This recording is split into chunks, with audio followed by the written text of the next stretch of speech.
MUS 311WI Exam 2 Study Guide. Section 1. Hugo Wolf. Hugo Wolf composed about 250 later. Hugo Wolf adapted Wagnerian sound and harmonies. He was anti-Brahms, and he wrote Farewell. The song text was about the meaning of farewell and how it is heartbreakingly sad to be said lightheartedly. The text involves an elaboration on the definition of farewell and the immense weight that that word has. Next composer is Alexander Scriabin. Alexander Scriabin was a virtuoso pianist who studied at Moscow Conservatory. His early piano works were influenced by Chopin, and his later works were more experimental and bizarre. He was also a philosopher and a poet with ties to Nietzsche, and he had massive orchestral works, such as the Poem of Ecstasy and Prometheus. Prometheus calls for a projected colored light from a special instrument called a light organ.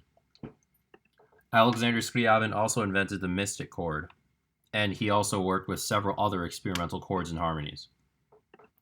Some exam work for Alexander Scriabin includes Toward the Flame. These helped to break down the tonal language. Next composer, we have Claude Debussy. Claude Debussy was a pianist, a composer, a critic, and he won the Prix de Rome, Claude Debussy also hated Impressionism, which was in itself a slur coined by an outraged critic. You could call him anti-impressionist. He was a major figure in the transition from tonal to atonal music. He often used the whole tone, pentatonic, and other obscure degenerate scales. Debussy composed plenty of piano music, orchestral music, and chamber music. However, he only composed one opera, and that opera was Pelléas et Mélisande. And he only composed one solo, and it was for piano. He composed no concertos either. Claude Debussy's orchestral music includes a large orchestra treated as a chamber ensemble with a great variety of colors and timbres. He never composed a traditional symphony, and one of his orchestral works was named The Prelude to the Afternoon of a Faun. It was his first great masterwork and was based on a poem by Mayarny. Next, he wrote 3 nocturnes, and he also wrote 3 symphonic sketches.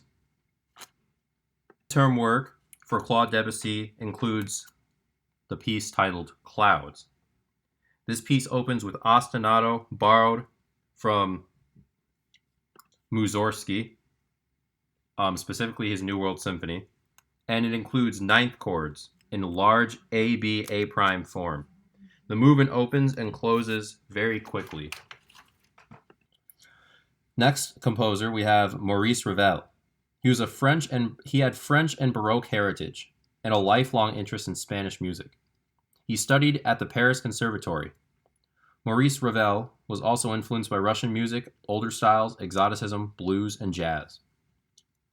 Maurice was also disliked Impressionism. Midterm work from Maurice Ravel includes Daphnis et Chloé, or Sunrise, as the specific movement. It was first performed by Ballet Russes in Paris, and exemplified early Impressionist style. It's about a nymph and a hero who pursues her. Nymph Chloé gets taken by a pirate in this piece. And remember the name Ballet Russes. Next up, we have Erik Satie.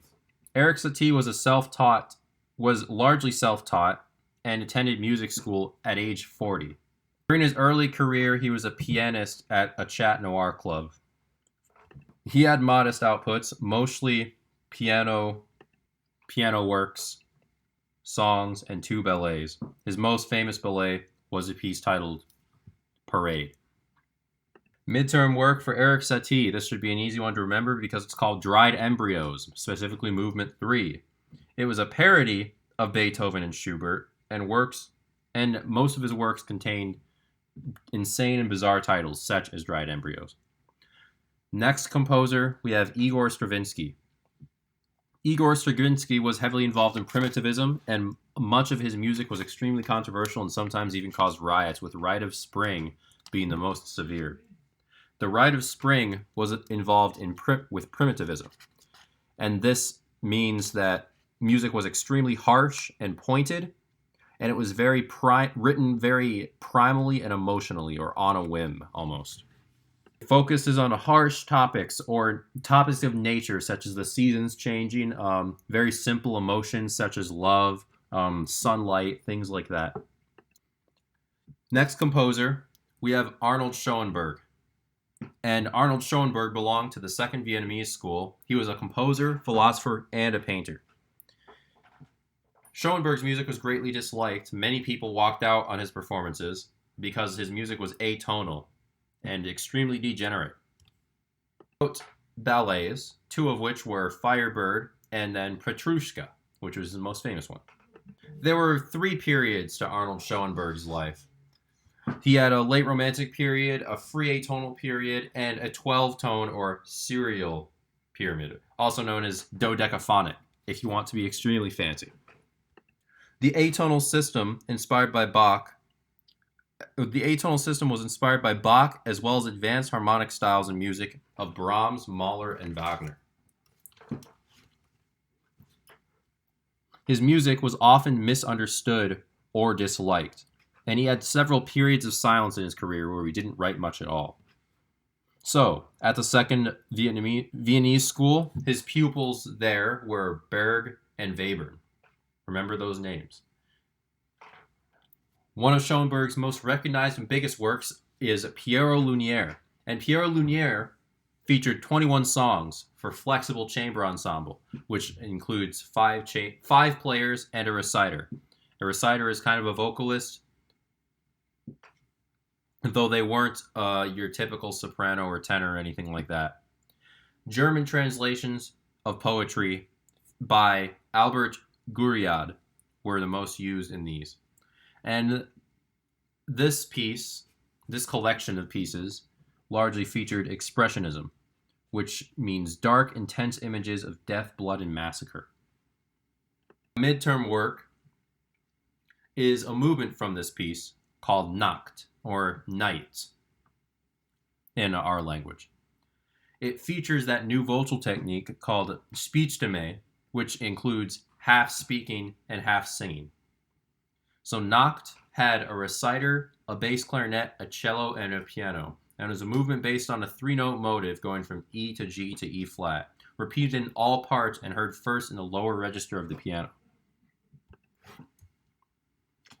Our last composer is Webern, and Webern was heavily involved with pointillism, where each individual note had equal importance, and notes were very separated. They didn't form much of a melody of anything. His works were often very short, with even his symphonies, his orchestral works, being like under 10 minutes.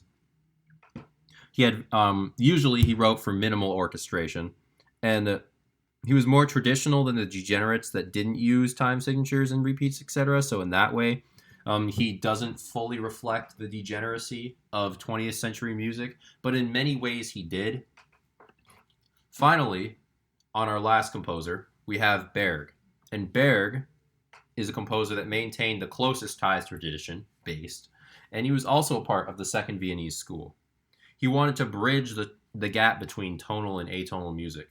Midterm work includes Act 3, Scene 3 of Wozzeck, specifically this is the post-murder scene of that, and Wozzeck was inspired by expressionistic play by George Büchner, which was in turn inspired by real events.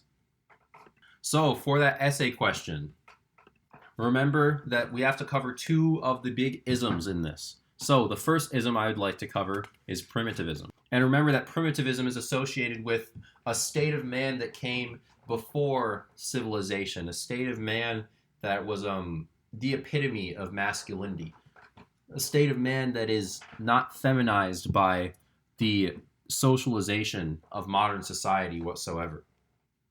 Primitivism features extremely harsh and pointed music. and it's written in a very primal and emotional way, almost on a whim. It focuses on harsh topics or topics of nature, such as the changing of seasons or something such as simplistic love. A piece that uses this heavily is The Rite of Spring by Igor Stravinsky. Remember that. Next, we have Expressionism. And Expressionism features dark, intense images of death, blood, massacre, and all those beautiful things. Often inspired by Greek things, right? Things from like ancient Greece, whether it be plays or works or things like that. A piece written in the expressionistic manner includes Nacht or Night by Pierre, as part of Pierre Lunaire written by Arnold Schoenberg. It uses that half-speaking, half-singing thing that we talked about earlier. And then, in case you need a third one, pointillism. Pointillism is a style of music where each note has individual importance, just like the more pointillistic paintings are made up of short individual strokes that all have equal importance. Now, big authors that contributed to this were Webern, and because his works were very short with minimal orchestration, and they also featured separated notes that were all attempted to have equal importance given to them.